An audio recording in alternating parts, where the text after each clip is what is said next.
Let's create that energy, ladies! This is the podcast where I bring together real women for real talk.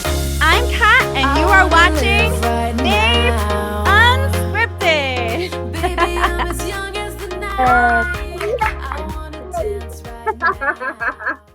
Hello, everybody. Welcome back to another episode of Babes Unscripted. Today we have a special guest host, Sou Bounlutay, and we are interviewing Ms. Diana Kim. Welcome, Diana. Welcome, Sue.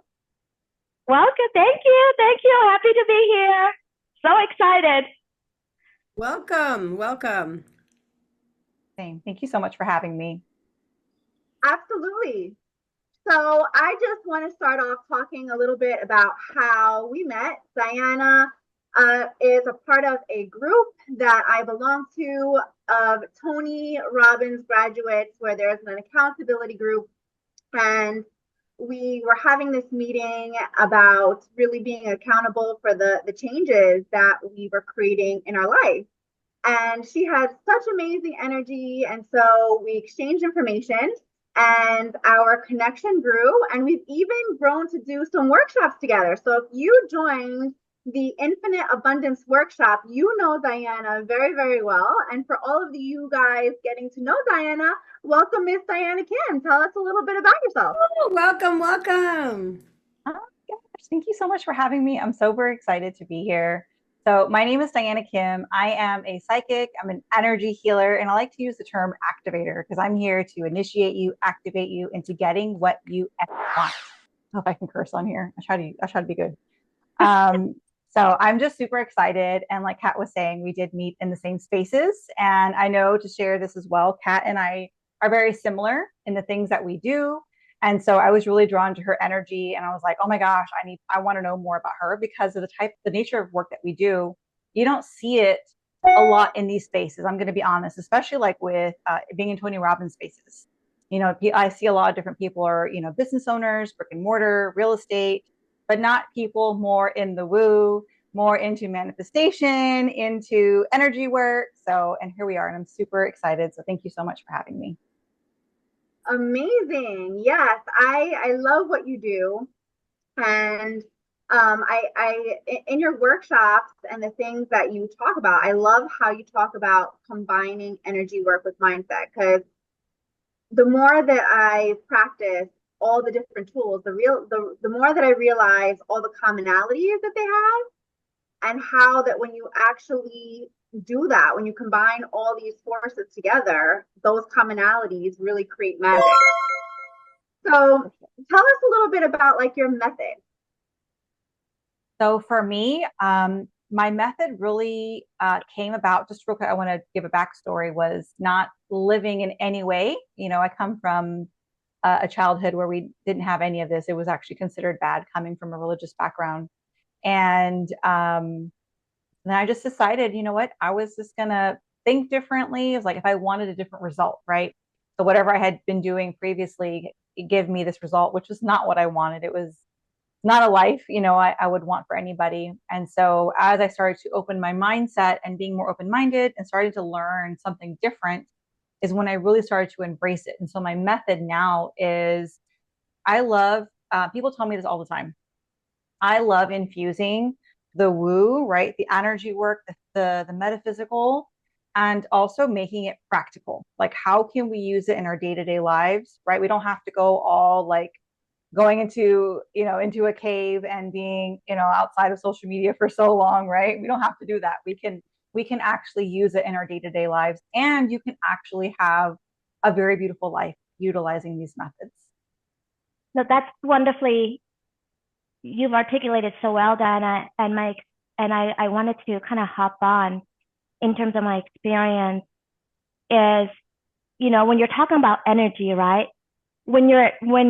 No matter what, when you're at a certain energy, it's how you're being. And when the way you're being, you can't help but articulate it and act on it, right? Otherwise, then not being energy, if you just talk about energy, it infuses your whole way of being. So by not recognizing that it's going to impact the way you think, the way you interact, the way you are moving through this world, I think it's not fully appreciating how magnificent it is, right? It's because who we are, and I mean, we are energy. That's just the reality, right? And energy affects everything. And so for you to be able to find a way for us to stop and slow down and take a look like, how is this impacting? Not only how is it impacting, but how can we leverage it, right? It's all about leveraging and getting tools out of that. It's like, how do we use it so that we can get consistent results? I think that, I mean, it's phenomenal. It's phenomenal that you're able to capture that. And I'm just excited about this whole topic. And I can't wait to hear more of some of the ideas that you've been sharing and coaching your clients. Yeah, tell us more. Tell us more about the woo. Tell us more about some of the modalities that you use. Oh my gosh. So I'll be honest, you guys have to cut me off at some point because I'll be here like talking and talking. I'll be honest. I get so lit up talking about this. And also, again, coming from a space where I was always like working in jobs and spaces where I was not happy. And so I think I had to go through that polarity to get here to finally be appreciative.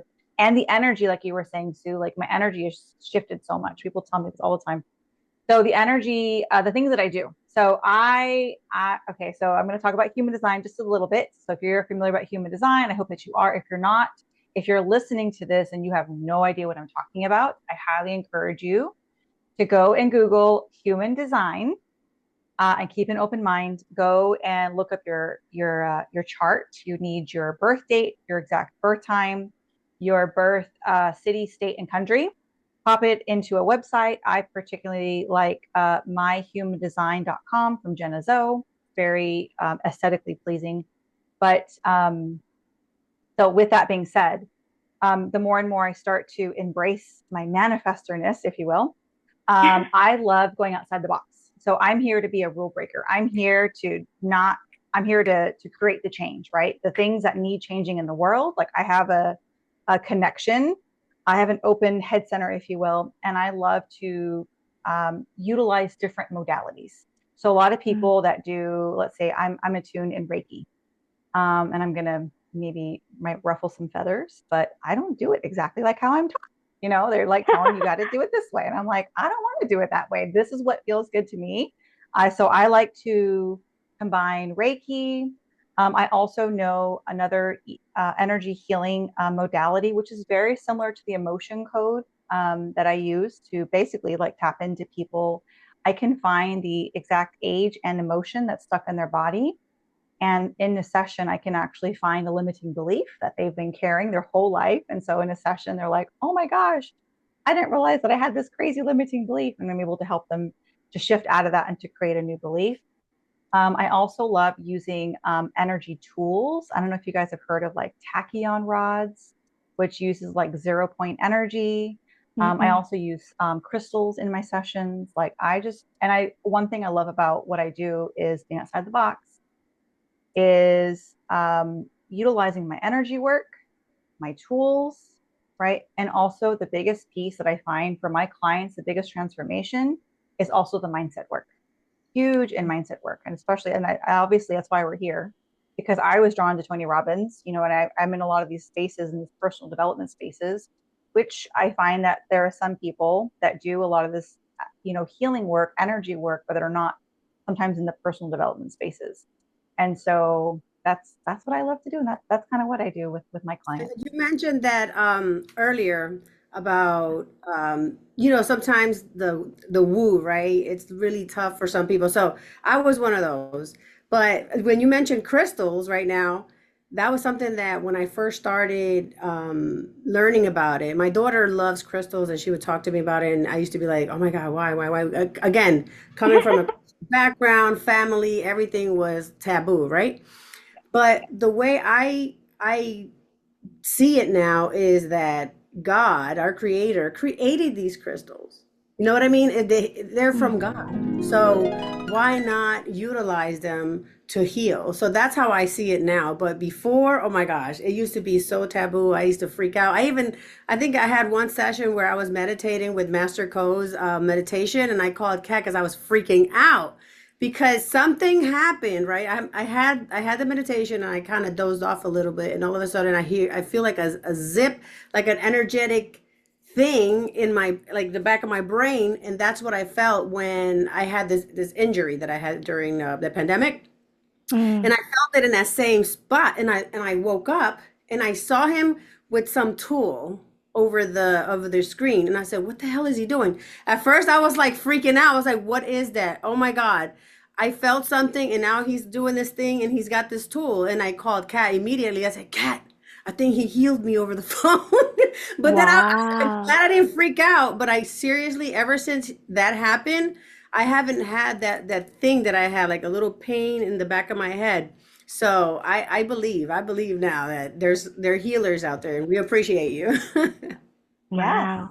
because energy does not, it transcends time and space. Like you can send literal energy to the future, to the past, here on the internet. Like I do a lot of my sessions over Zoom. Like you all saw, we had the summit last month.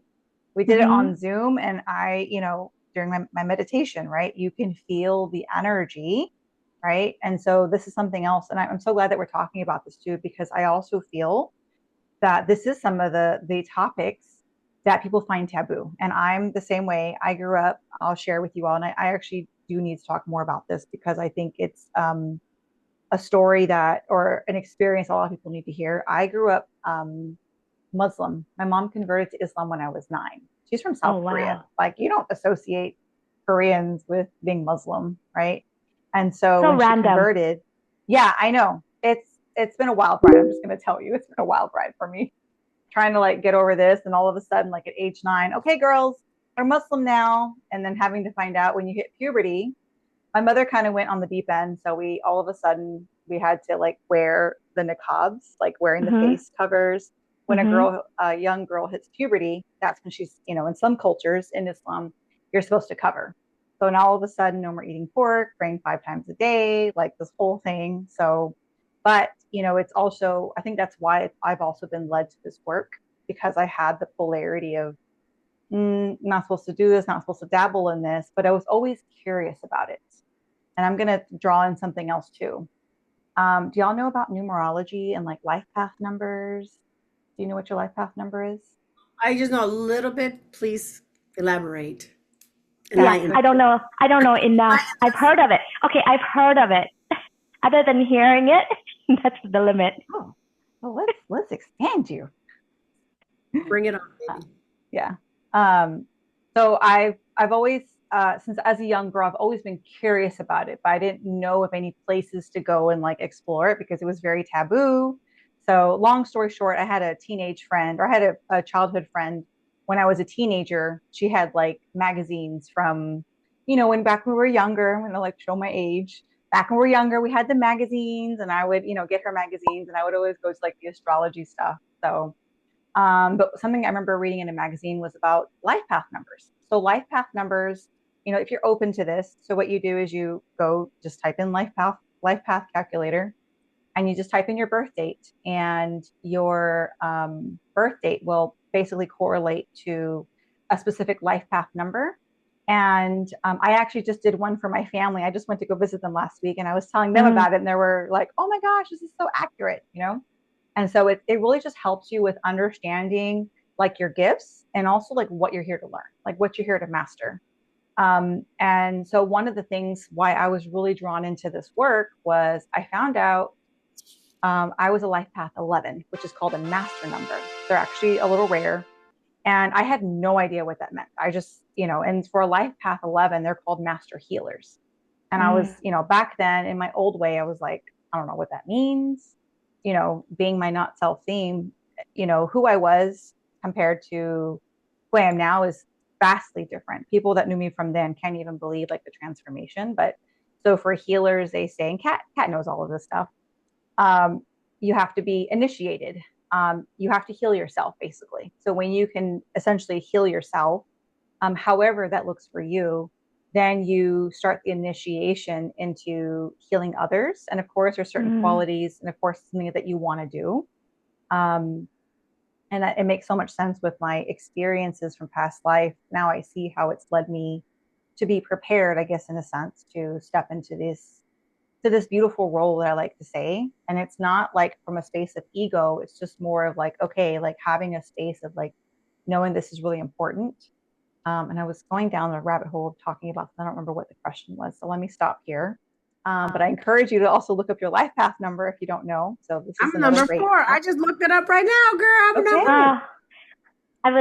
I've been telling me exactly what I am too. I feel it. Yeah. See? And everything has to go into the right place, right, Brenda? Like you have all your stuff. I'm a teacher. Right? I'm a natural teacher. I'm like, yeah, I am. Oh, wow, this is awesome. Yeah, I wish I was so engrossed, Diana, in listening to what you said. And that I thought about it for a second of looking it up, but I'm like, no, I can't take my ears off of what you're saying. And what really, we're talking about taboo, and you were sharing your experience.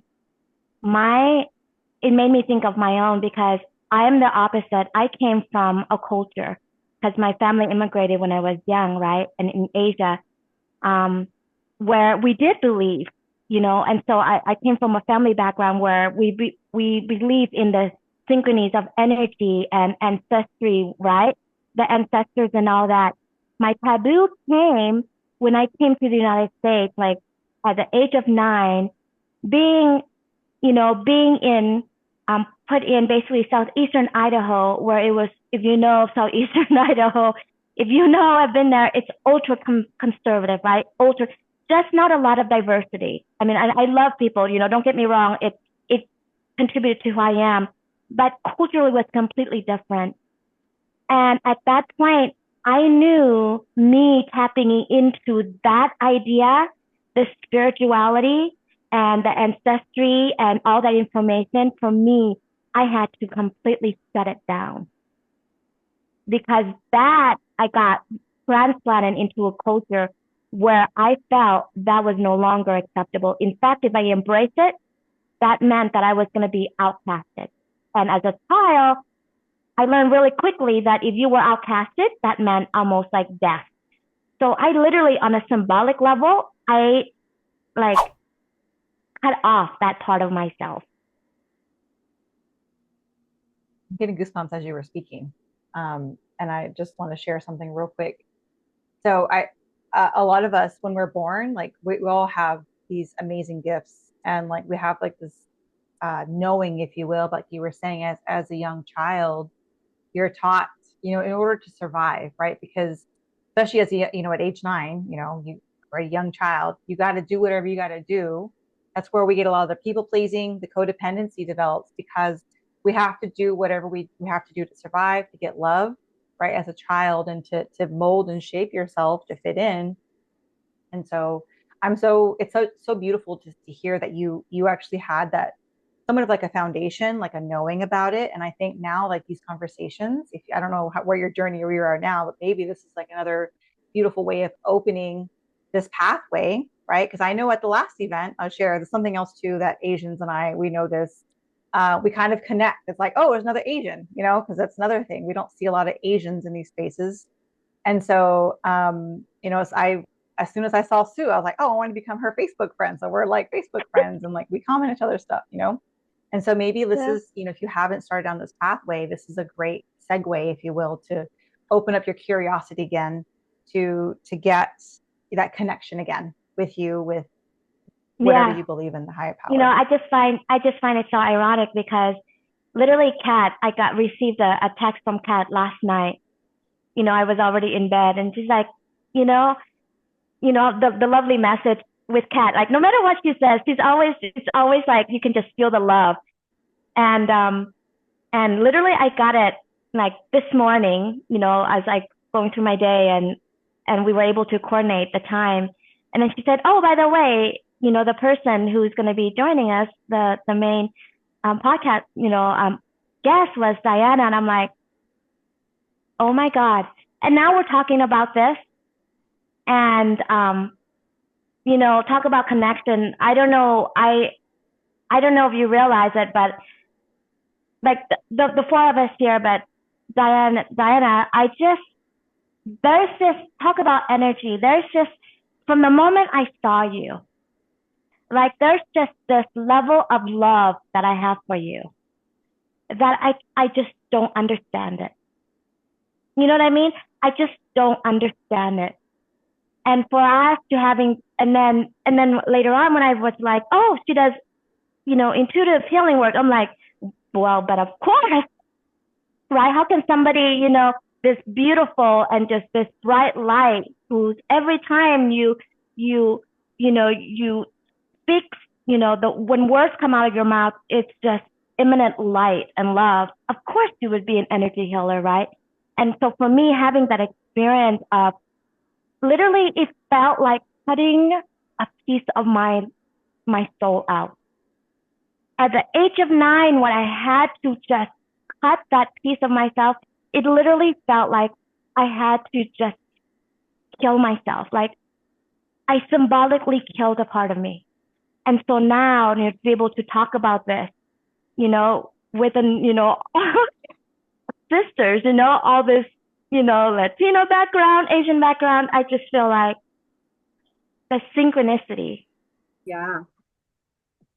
I honestly, we have touched a little bit upon this on Babes Unscripted, so I'm gonna kind of just bullet point some of it. But for my story, I've had a very similar experience as you ladies as well, right? So and it's kind of like a combination, I guess, of yours. I always want to call you Kim, Diana. Oh, happens all the time, honestly. Don't worry about it. Diana and Sue, is that so my mom, right, from our culture, from my mom's culture, my mom is from Dominican Republic, and if you know, in the Caribbean and on those islands, there's a mix typically of your traditional Christianity and then another spirituality, right? And I attribute a lot of that to the strong presence of Santeria, right? Now that doesn't mean that you have to be a santero or a santera, if you know what that means. That's actually a religion that actually originated really in Africa, right? So in African, the Yorubas, they are different gods and goddesses that Africans worshipped, and then they brought it over to the Caribbean, and then we infused it because as slaves they were not allowed to practice their own religion. So what ended up happening was that they associated different saints with the Yorubas, right? The Orishas, rather. And so with these Orishas, if you were practicing, let's say, you wanted to worship one of these Orishas, you would associate, well, let's say, with like Saint Teresa or Saint Peter or whatever, so that everybody kind of knew that instead of worshiping Saint Peter, you were actually worshiping an Orisha. And then over time, everything kind of like meshed together and it became its own religion. And so then within that culture, there's little pieces of that we have kind of all taken for ourselves. Like it's very, very common for Dominican, Puerto Rican, Cuban to be going to a botanica, right? Like you go to a botanica, which is where there's a lady that you get readings from, and she gives you herbs, and you're going to get a baño, meaning a bath, and you're going to get these like, curses broken off of you, or you're going to bring in the good luck or whatever it is, right? And so, so that was very dominant in how I was brought up. Then at the same time, though, I grew up in a community where it was very heavily Catholic, and I was also brought up Catholic, right? Which is, kind of what my mom did, but like now we're in, this small park, New York, which is like Sue is describing, was like very conservative, and so now there was like these two opposite forces. And I remember as a youngster, you're going to hell if you do it, remember? Yeah, I was being so like kind of embarrassed at sometimes, because my mom would be like saging us in the backyard. And it's like, it's a full moon tonight, and she'd give me these herbs, tell your girlfriends to take this baño tonight. And I'm just like, oh my God, can't you